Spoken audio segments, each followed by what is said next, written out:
The scream of wind across frozen plains was all Owen Xavier heard until that desperate, broken sob cut through the storm like a knife through his chest.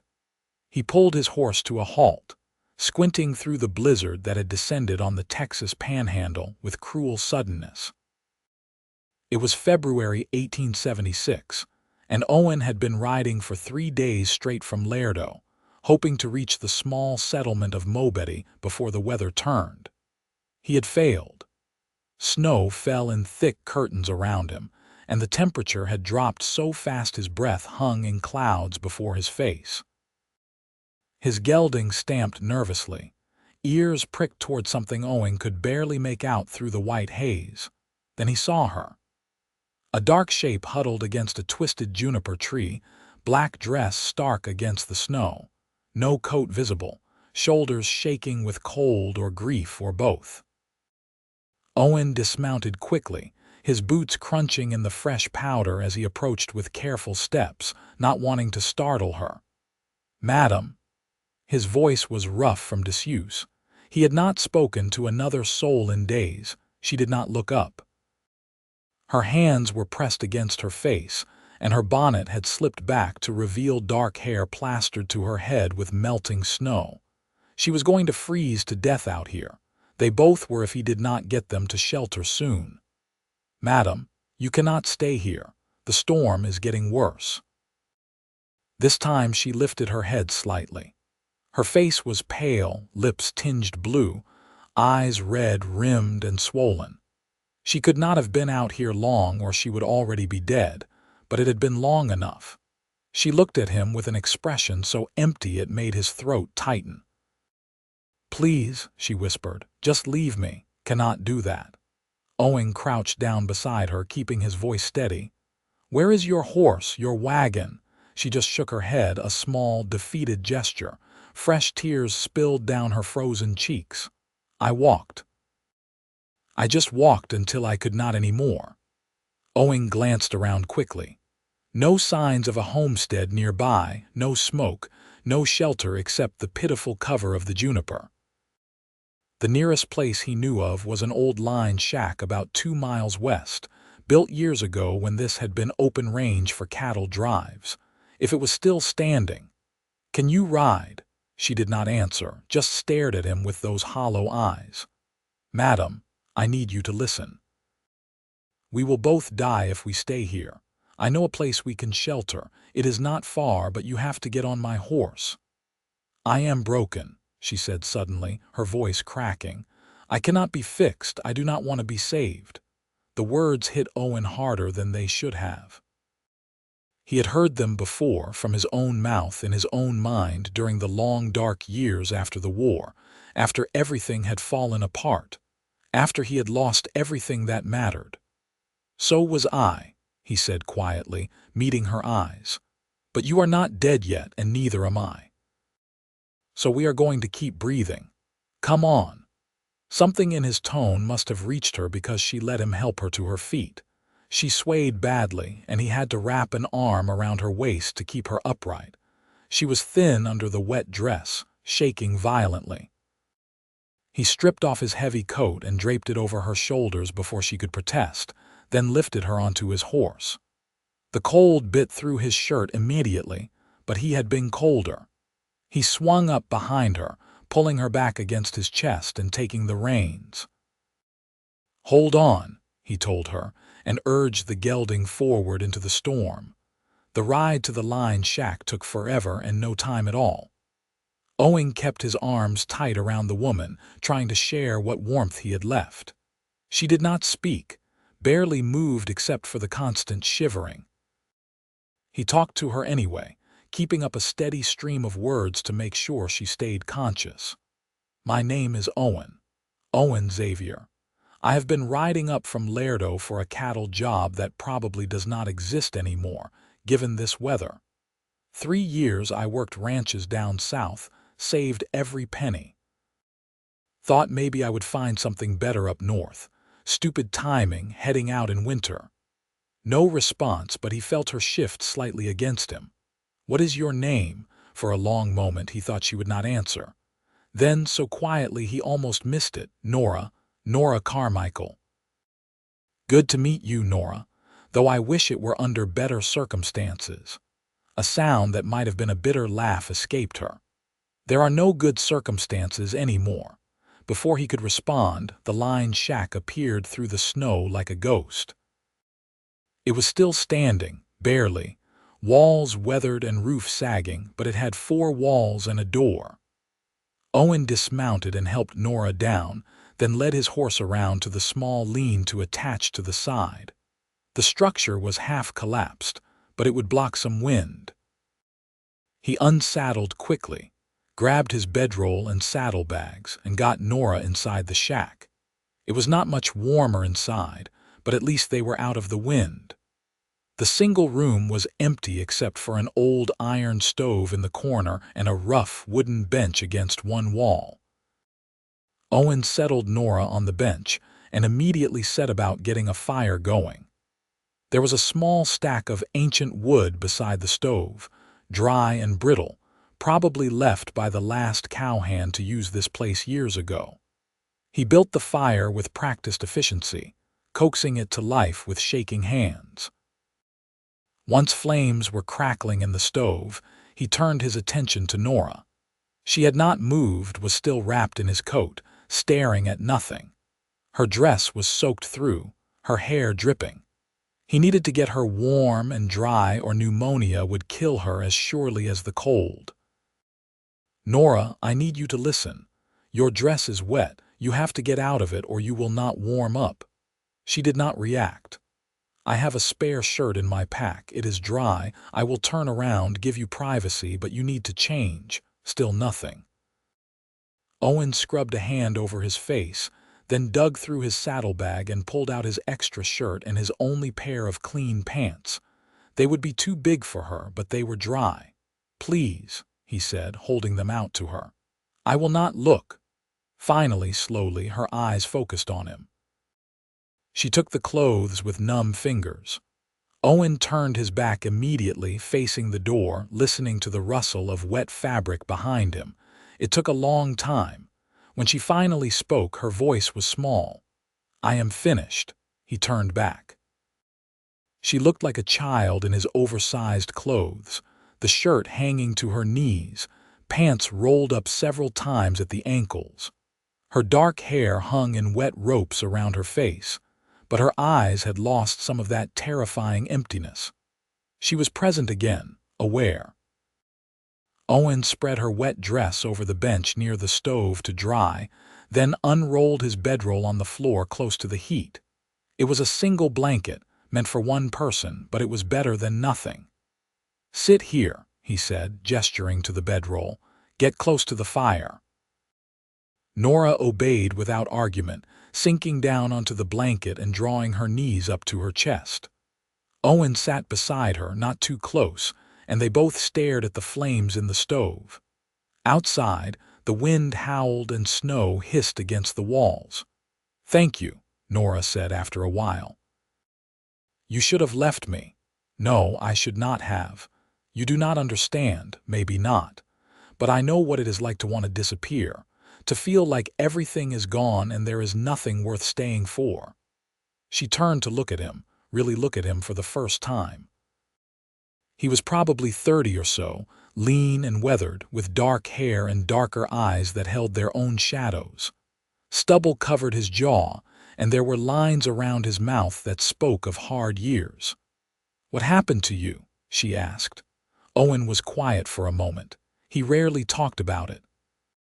But sitting in this tiny shack in the middle of a blizzard, with a woman who had walked into a storm to die, it seemed wrong to keep silent.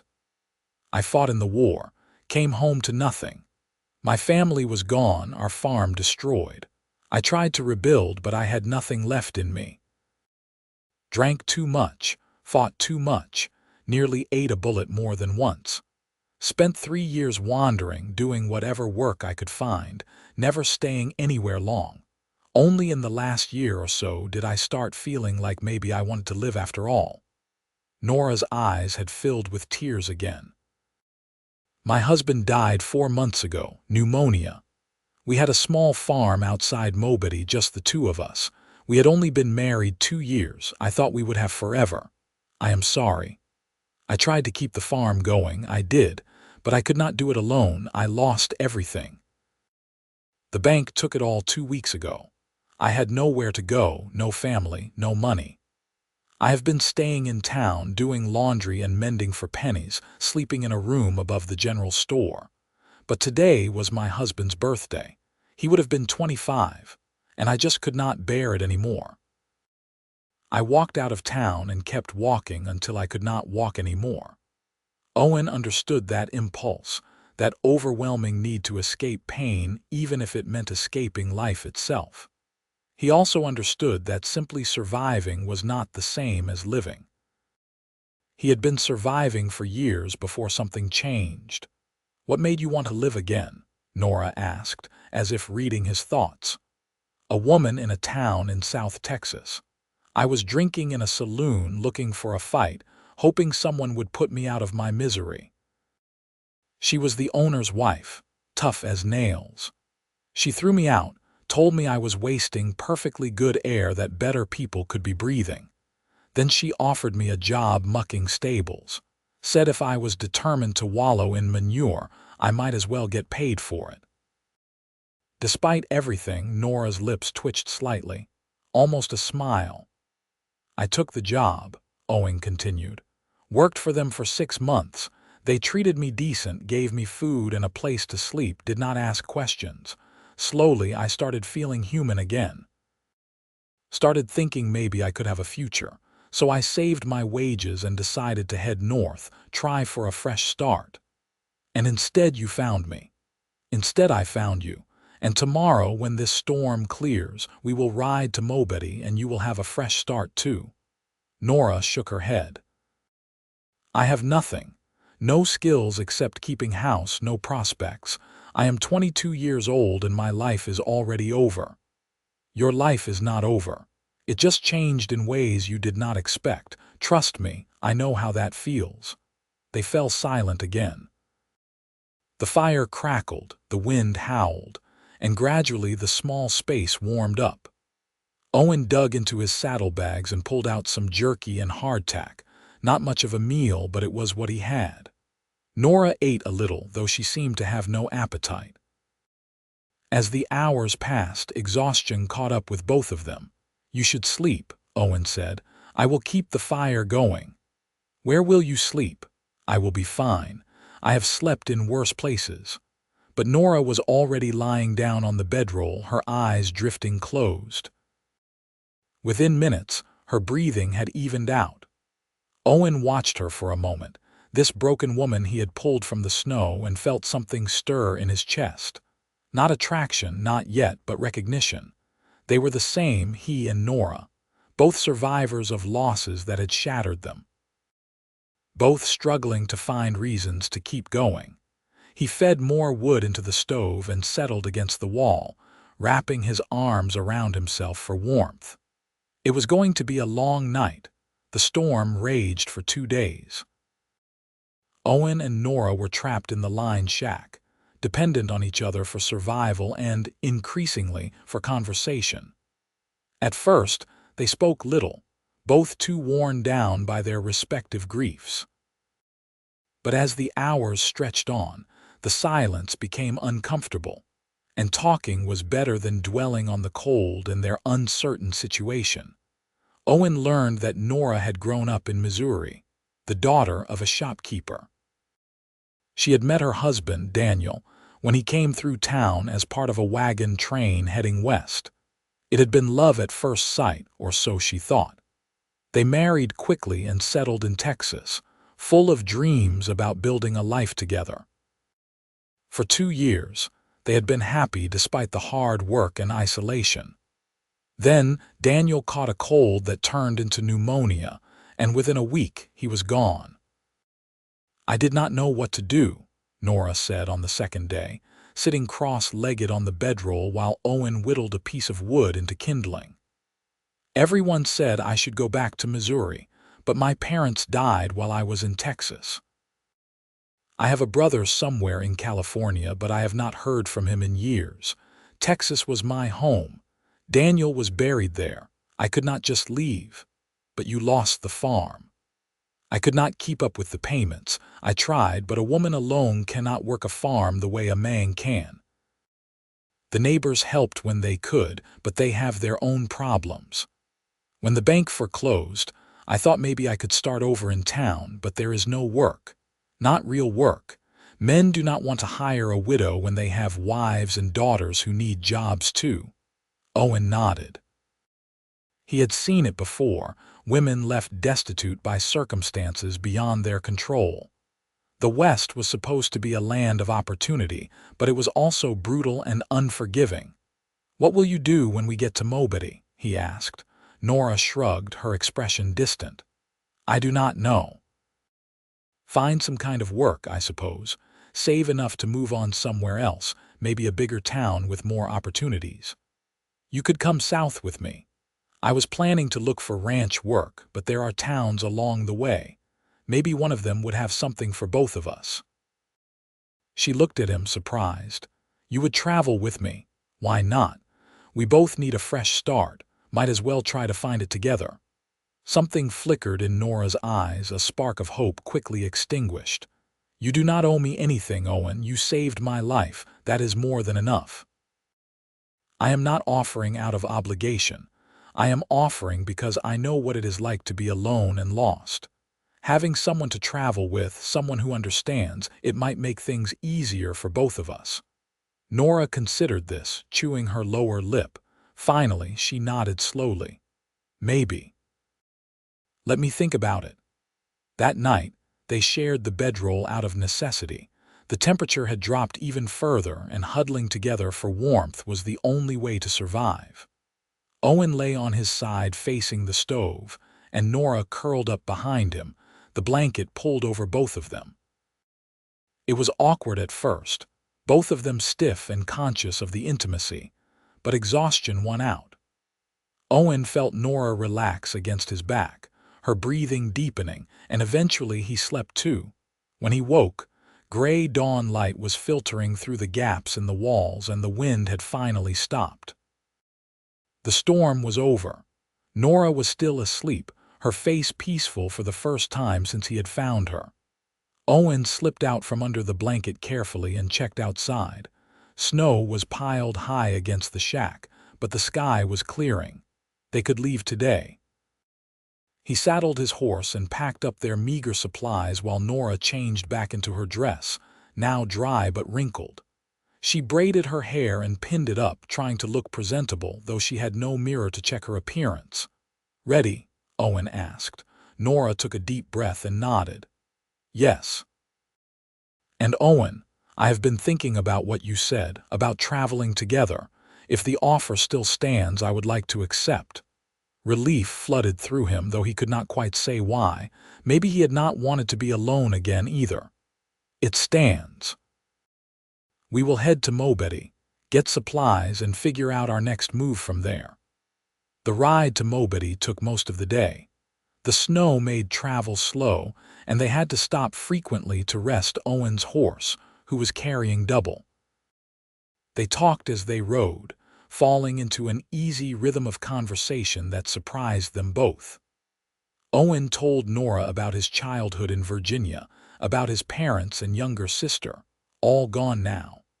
Nora described her life in Missouri, her father's shop, the smell of leather and tobacco and ink. They reached Mobity just as the sun was setting, painting the snow-covered town in shades of orange and pink. It was not much of a place, just a collection of rough buildings clustered around a main street, but it had a hotel, a general store, a saloon, and a church. Civilization, such as it was. Owen got them a room at the hotel, ignoring the raised eyebrows of the proprietor when he asked for 2 separate rooms and was told only one was available. "We will take it," he said firmly, and paid for 2 nights. The room was small and plain, with a single bed, a washstand, and a chair. Nora looked at the bed, then at Owen. "You take it," he said before she could speak. "I will sleep on the floor." "Owen, you have already given me so much. I cannot take your bed too. You can and you will. I have slept in worse places, remember." She smiled, a real smile this time, and it transformed her face. "You keep saying that, because it keeps being true." That night, after they had eaten a hot meal in the hotel dining room, and Nora had bathed and changed into a borrowed dress from the hotel owner's wife, they sat together in the room and talked about their plans. Owen wanted to head south toward Fort Worth, where he had heard ranches were hiring. Nora had no strong preference as long as it was away from Mobity and the memories that haunted her there. "We should leave in a few days," Owen said. "Give my horse time to rest and buy proper supplies. Do you have anything you need to collect from town?" Nora shook her head. "Just a few things from my room above the store. I can get them tomorrow." "I will come with you." They fell into a comfortable silence, the kind that did not need filling. Owen found himself studying Nora in the lamplight, noticing details he had missed before. The way her dark eyes tilted slightly at the corners, the small scar on her chin, the strength in her hands despite their delicate appearance. She was beautiful, he realized, though grief had dimmed that beauty. He wondered what she had looked like when she was happy. As if sensing his gaze, Nora looked up. Their eyes met, and something passed between them, unspoken but understood. They were both damaged, both lost, but maybe, just maybe, they could find their way forward together. The next morning they walked to the general store together. The owner, a heavy-set man named Mr. Patterson, greeted Nora with a mixture of relief and guilt. "Mrs. Carmichael, we were worried about you. You disappeared 2 days ago without a word. We thought maybe you had left town." "I am leaving town," Nora said quietly. "I just came to collect my things." Mr. Patterson nodded, not quite meeting her eyes. "I am sorry about your circumstances, truly. If there was more work, I would offer it. I know. Thank you for giving me a place to stay." Nora's room was a tiny space barely big enough for a cot and a trunk. She packed her few belongings quickly.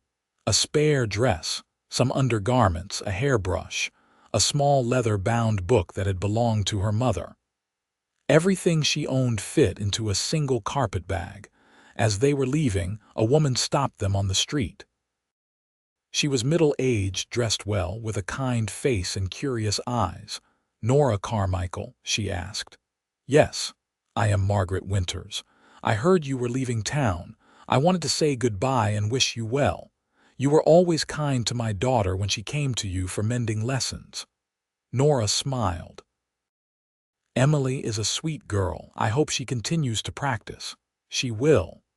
Mrs. Winters glanced at Owen, then back at Nora. "Are you traveling with this man?" "Yes. Owen is helping me start over somewhere new." Mrs. Winters studied Owen for a moment, her gaze sharp and assessing. Whatever she saw must have satisfied her because she nodded. "Good.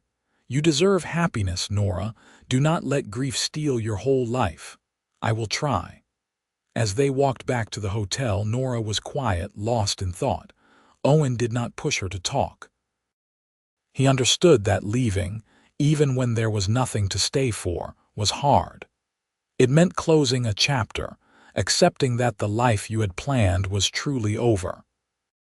That evening, they ate dinner with the hotel owner and his wife, a lively couple who told stories about the early days of Mobity and the characters who had passed through. It was pleasant, almost normal, and for a few hours, Owen and Nora could pretend they were just ordinary travelers, not two broken people trying to piece themselves back together.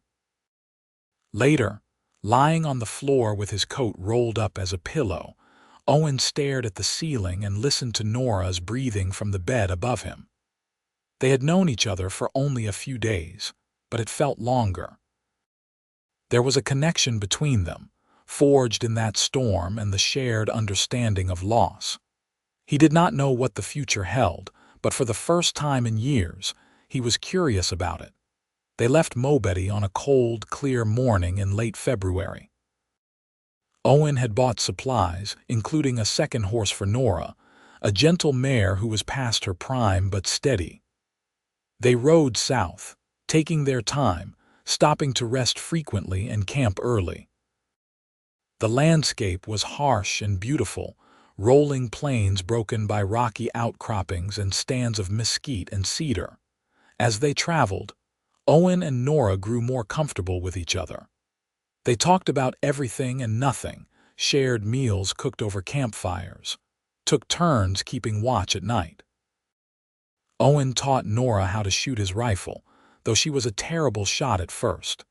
She laughed at her own ineptitude, a sound that made Owen's chest warm.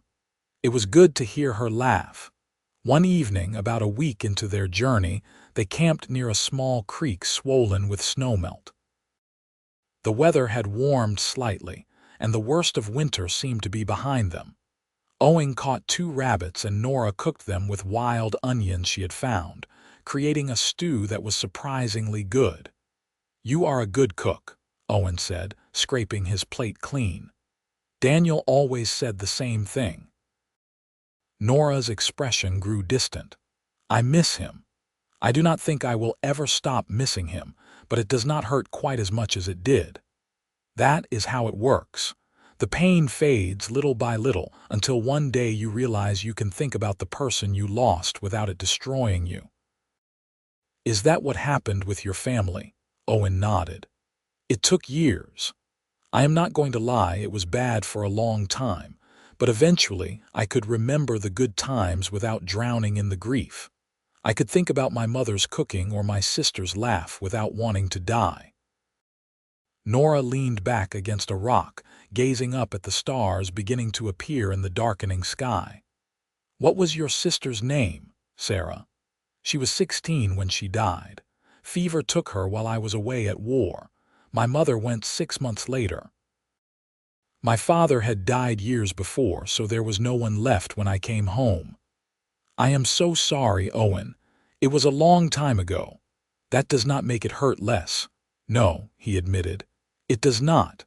They sat in comfortable silence, the fire crackling between them. Somewhere in the distance, a coyote howled. Owen glanced at Nora and found her watching him, her dark eyes reflecting the firelight. "What?" he asked. "I was just thinking how strange it is. A few weeks ago, I wanted to die. Now I find myself thinking about the future, wondering what comes next." "You did that. You gave me a reason to keep going.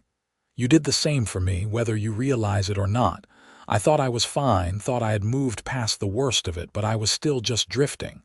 No purpose, no destination. Now I have both." "What is your purpose?" Owen hesitated, then decided to be honest. "You, making sure you are safe and have a chance at a real life. That feels like purpose enough." Color rose in Nora's cheeks. "That is a lot of responsibility to put on one person. Only if you do not want it." "I did not say that." She looked away, tucking a strand of hair behind her ear. "I just do not want you to feel obligated." "I do not. I want to be here, Nora, with you." The words hung in the air between them, weighted with meaning. Nora met his eyes again and something shifted. The easy companionship of the past week deepened into something more complex, more fragile. Owen felt his heart rate pick up. He had not allowed himself to feel this way about anyone in years, had not dared to hope he could have something real with another person. But looking at Nora, seeing the cautious hope in her expression, he felt the ice around his heart begin to crack. "I care about you," Nora said softly. "I know it has not been long and maybe it is too soon after Daniel, but I do. I care about you, Owen. I care about you too." They did not kiss that night. They were not ready for that yet. But they sat closer together, shoulders touching, and held hands while the fire burned down to embers. It was enough. More than enough. 2 weeks later, they reached Fort Worth, a bustling town that felt like a metropolis after so much time on the open range. Owen found work almost immediately at a ranch just outside town, and the owner, a gruff but fair man named Henry Morrison, offered him a small cabin on the property. When Owen mentioned Nora, Mr. Morrison raised an eyebrow. "Your wife?" "No, sir, just a friend who is traveling with me." "Well, she can stay too, but people are going to talk. Might be easier if you two got married." Owen felt heat climb up his neck. "We have only known each other a month, sir." "So?" "My wife and I knew each other 2 weeks before we tied the knot. Been married 30 years now." Mr. Morrison shrugged. "I am not telling you what to do, just pointing out the practical angle, but regardless, she is welcome to stay. Can she cook?" "Yes." "Then maybe she can help out at the main house. My wife is getting too old to handle all the cooking for the hands, and she has been asking for help." Owen brought the news to Nora, who had been waiting at a boarding house in town. Her face lit up when he told her about the job and the cabin. "A real home," she breathed. "Even if it is just for a while. Maybe longer than a while. This seems like a good place. And Mr. Morrison mentioned his wife needs help with cooking. I told him you might be interested." "I am." "Owen, this is wonderful." They moved into the cabin the next day. It was small but sturdy, with a main room that served as kitchen and sitting area, a bedroom, and a loft accessible by a ladder. Owen insisted Nora take the bedroom while he made a pallet in the loft. It was cramped but comfortable, and for the first time since the line shack, they had a real roof over their heads. Owen quickly proved his worth at the ranch. He was good with horses, patient and skilled, and the other hands liked him. Nora started helping Mrs. Morrison with cooking and found she enjoyed the work. Mrs. Morrison, whose first name was Helen, was a warm, talkative woman who treated Nora like a daughter. She taught her ranch recipes, how to cook for a dozen hungry men, and shared gossip about the town and neighboring ranches. "You and Owen seem close," Helen said one afternoon while they were kneading bread dough. "We are friends." "Just friends." Nora felt her cheeks warm. "We have not known each other very long. Does not take long to recognize a good man when you see one, and Owen Xavier is a good man. Henry says he works harder than anyone, never complains, and the horses respond to him like he can speak their language." "He is good," Nora agreed softly. "He saved my life." Sounds like a story. So Nora told her the whole thing, from walking into the blizzard to Owen finding her to their journey south. Helen listened with wide eyes, occasionally making sympathetic noises or exclaiming at particularly dramatic moments. "My dear girl," she said when Nora finished, "you have been through hell, but I think you found your way out thanks to Owen. We found our way out together. Even better." Helen shaped her dough into loaves with practiced efficiency. "You are in love with him, are not you?" Nora opened her mouth to deny it, then stopped. Was she in love with Owen?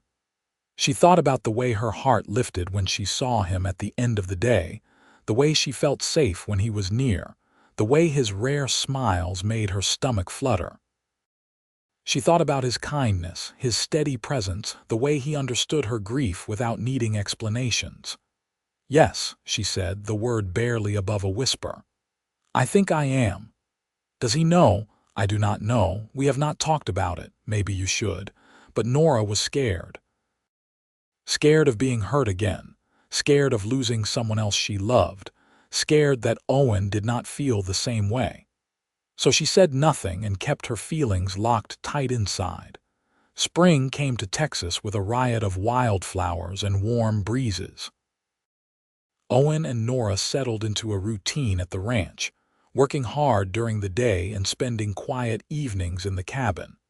They talked, played cards, read books borrowed from Helen's extensive library. Sometimes they just sat together in comfortable silence, listening to the night sounds outside.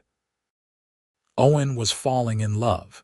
He knew it, felt it happening day by day, moment by moment. The way Nora hummed while she cooked, the way she bit her lip when she was concentrating, the way she tilted her face up to the sun and smiled. He wanted to tell her, wanted to kiss her, wanted to build a life with her. But fear held him back. What if she did not feel the same? What if she still saw him as just a friend, someone who had helped her but nothing more? One evening in late April, Owen came back to the cabin to find Nora sitting outside on the small porch they had built together the week before. She was crying, tears streaming down her face, and his heart clenched. "Nora, what is wrong?" She looked up at him, and there was no despair in her eyes this time, only wonder. "Nothing is wrong. These are happy tears." "I do not understand," she laughed, a watery sound. "I was just sitting here watching the sunset, and I realized I am happy, truly happy. For the first time since Daniel died, I feel like I am alive again, like I have a future. And it is because of you, Owen. You showed me I could survive. You gave me hope." Owen sat down beside her, his throat tight with emotion. "You did the same for me. I was existing, not living.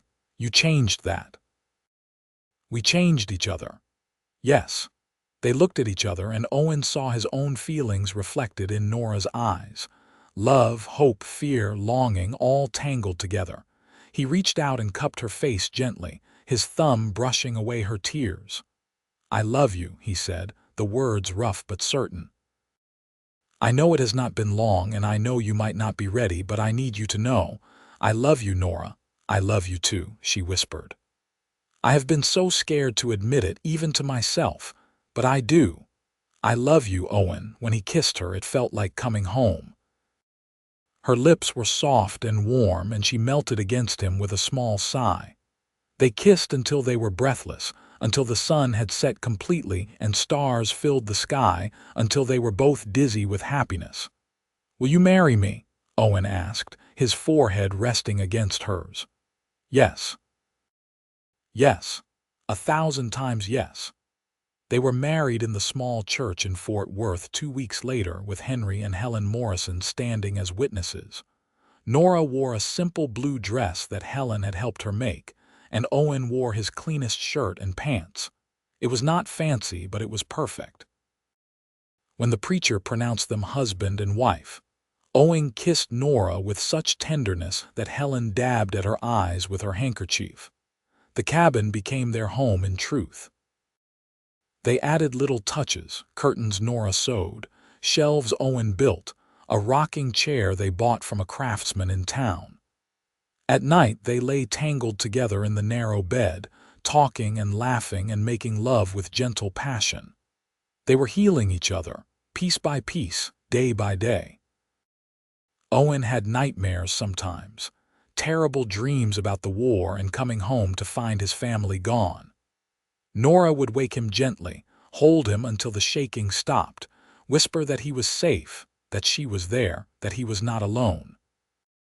Nora had her own dark moments, days when grief for Daniel washed over her and she could not stop crying. Owen would hold her through it, never judging, never telling her to move on or get over it. He understood that you did not stop loving someone just because they were gone, and that loving him did not mean betraying Daniel's memory. Summer arrived, bringing long days and hard work. The ranch was busy with cattle drives and new horses to break. Owen was promoted to head wrangler, a position of trust and responsibility that came with better pay. Nora continued helping Helen and started a small vegetable garden behind the cabin. They saved money, talked about buying their own land someday, dreamed out loud about the future. In August, Nora realized she was pregnant. She told Owen one evening after dinner, her voice shaking with joy and fear. "Are you happy?" she asked, searching his face. Owen pulled her into his arms, his eyes bright with tears. "Happy does not begin to cover it. I am terrified and thrilled and grateful and about 100 other things." "Me too." They told Henry and Helen the next day, and Helen immediately began fussing over Nora, insisting she rest more and not work too hard. Henry clapped Owen on the back and said he had better start building a cradle. The other ranch hands offered congratulations and advice. Some wanted, most not. The pregnancy progressed smoothly. Nora bloomed, her skin glowing, her figure rounding. Owen was attentive and protective, sometimes overly so, which made Nora laugh and push him away affectionately. He talked to her belly at night, telling the baby about their day, about the horses and the land and how much they were already loved. In February 1877, almost exactly 1 year after Owen had found Nora in the snow, their son was born.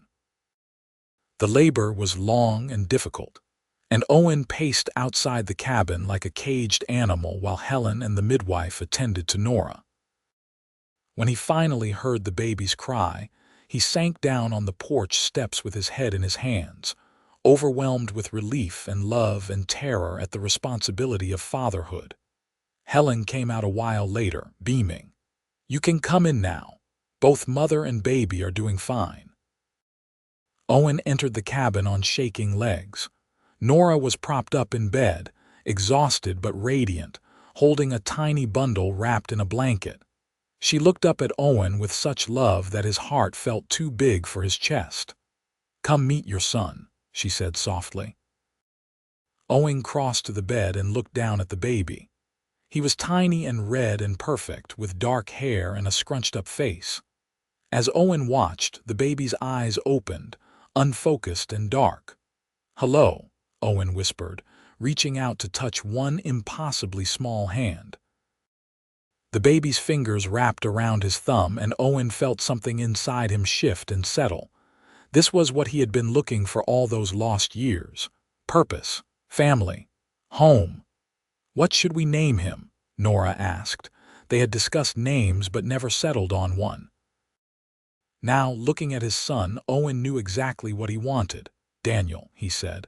"If that is all right with you." Tears filled Nora's eyes. "Daniel Owen Xavier. Yes, that is perfect." Owen climbed carefully into bed beside Nora and their son, wrapping his arms around both of them. They stayed like that for a long time, a family knit together by love and loss and the courage to keep living. The years that followed were good ones. Little Daniel grew strong and healthy, a happy child with his mother's dark eyes and his father's quiet nature. Owen and Nora continued working at the Morrison Ranch, saving diligently. In 1879, Henry Morrison offered to sell them a parcel of land on the edge of his property, 100 acres with a creek running through it. It was more than they had dared hope for. "I am getting old," Henry told them. "And you two have been like family to us. I want to see you settled, building something that is yours." They bought the land and built a house, small at first but solid, with room to grow. Owen raised horses, developing a reputation for training difficult animals with patience and skill. Nora kept chickens and expanded her garden, selling eggs and vegetables in town. They worked hard, but they were building something together, something that would last. In 1881, their daughter was born, a small, fierce baby they named Sarah Helen, after Owen's sister and the woman who had become like a mother to them both. Daniel, now 4 years old, was fascinated by his baby sister, constantly wanting to hold her and help take care of her. Helen Morrison died that winter, peacefully in her sleep. Nora wept for the loss of the woman who had given her friendship and guidance when she needed it most. They buried Helen on a hill overlooking the ranch, and Henry, suddenly old and frail without his wife, came to live with Owen and Nora. He moved into a room they added to the house and spent his days teaching Daniel about horses and cattle and the land. Henry passed away 2 years later, leaving the ranch to Owen and Nora. It was overwhelming and humbling. They now owned more land than Owen had ever dreamed of, and with it came responsibility for the hands and their families. But they rose to the challenge, managing the ranch with fairness and compassion, treating their workers well and building a reputation for honesty. More children came. A second son, Matthew, in 1884. Twin girls, Rose and Lily, in 1886. The house expanded to accommodate the growing family, and life was full and loud and chaotic. Owen sometimes stood in the doorway watching his children play and felt disbelief that this was his life. That he had gone from being a broken man ready to give up to this, a husband and father with a family and a home. Nora felt the same. She had walked into a blizzard to die and had instead found life. Not the life she had planned with Daniel, but a life that was equally precious. She had never forgotten her first husband, never stopped loving him, but she had learned that the heart was capable of holding more than one love. Daniel would always be part of her story, but Owen was her present and her future. On a cold February day in 1887, 11 years after Owen had found Nora in the snow, they stood together on the porch of their home. The children were inside with the housekeeper they had hired, busy with lessons and chores. Owen's arm was around Nora's waist, and they looked out over the land they had built together. "Do you ever think about that day?" Nora asked. "When you found me, all the time, it changed everything. I was so broken, I did not think I could ever be whole again." "So was I," Owen said, echoing the words he had spoken to her that day. "But we put each other back together, piece by piece." Nora leaned her head on his shoulder. "I am so glad you did not leave me there. I could never have left you. Even then, I think some part of me knew you were important, that you were meant to be in my life." "Do you believe in fate?" Owen considered this. He had never been particularly religious or superstitious, but looking back on the chain of events that had brought them together, it was hard not to see some kind of design. "I believe that sometimes people cross paths at exactly the right moment. You needed to be saved, and I needed someone to save. We gave each other a reason to keep going. We gave each other everything." They stood in comfortable silence, watching the sun set over their land. Inside, they could hear the children laughing, the sound of home and family and life continuing. It was not always easy. There were hard times, crop failures and sick animals and the endless work of running a ranch. But they faced everything together, their love a steady foundation that had only grown stronger over the years. That night, after the children were in bed and the house was quiet, Owen and Nora lay together in their room. The fireplace glowed softly, casting dancing shadows on the walls. Owen traced patterns on Nora's arm, content and peaceful. "I love you," Nora said, as she did every night. It had become a ritual, a promise renewed. "I love you too," Owen replied. "Always have, always will." They drifted off to sleep in each other's arms, two people who had been broken and lost and had found their way home.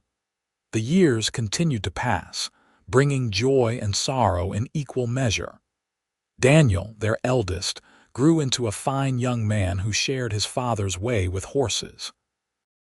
He eventually married a girl from town, a sweet-natured woman named Clara, and they built a house on the far edge of the property.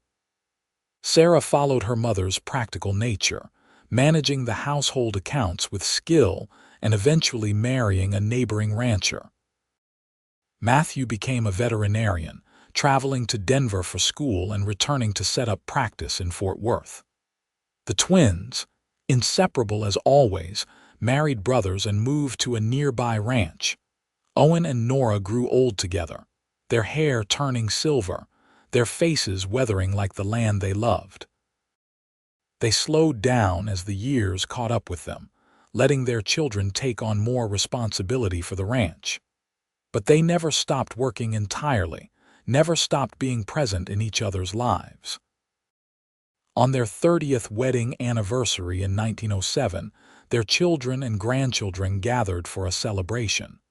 The house was full of laughter and love, multiple generations united. After dinner, Daniel stood and raised his glass. "To my parents," he said, his voice thick with emotion. "You built something amazing here. Not just this ranch, but a family. You taught us what it means to love, to work hard, to never give up. We are all here because you found each other on a winter day and chose to live." Everyone raised their glasses and toasted. Nora wiped away tears and Owen squeezed her hand. Later, when the guests had gone home and they were alone again, they sat together on the porch as they had so many times before. 30 years, Nora marveled. It feels like both forever and no time at all. "I would do it all again," Owen said. "Every moment, good and bad, as long as it led me to you. We were so broken when we met, but we healed, together." Nora rested her head on Owen's shoulder, just as she had done countless times over the decades. "I am so grateful you did not leave me in that snow. I am grateful you let me help you, that you gave us a chance." They sat in comfortable silence as the stars came out, an old couple still deeply in love, still grateful for the life they had built from the ashes of their grief. Owen Xavier died peacefully in his sleep in the spring of 1911 at the age of 65. He simply did not wake up one morning, his heart having given out during the night. Nora woke to find him beside her, still and cold, and her grief was profound. But it was not the destroying grief of her youth. She had had 34 years with Owen, had loved him and been loved by him, had built a life and a family. She mourned him deeply, but she also celebrated what they had shared. Nora lived another 7 years, surrounded by children and grandchildren, still sharp and capable even as her body weakened. She spent her final years telling stories about Owen, making sure the younger generations knew about the man who had saved her and whom she had saved in return. She told them about the blizzard, the line shack, the journey south, the years of building their life together. She wanted them to understand that love could come from the most unlikely places, that broken people could heal, that it was never too late to start over. On a cold February morning in 1918, exactly 42 years after Owen had found her in the snow, Nora Carmichael Xavier died in her sleep. She was 70 years old. They buried her beside Owen on the hill overlooking the ranch, under the wide Texas sky they had both loved. Her children gathered around the grave, reading the inscription they had chosen together. It was simple, just names and dates, but at the bottom they had added one line that captured the essence of their parents' love story. Two broken souls who made each other whole. The ranch continued for generations, passed down through the family. The story of Owen and Nora became family legend, told and retold, a reminder that hope could be found in the darkest moments, that love could bloom in the most unlikely circumstances, that choosing to live, even when it seemed impossible, was always worth it. And on cold winter nights when snow fell across the Texas plains, the descendants of Owen and Nora would gather around fires and remember the cowboy who found a widow crying in the snow, who heard her say she was broken and replied that he was too, and how together they built something beautiful and lasting that echoed through the decades long after they were gone.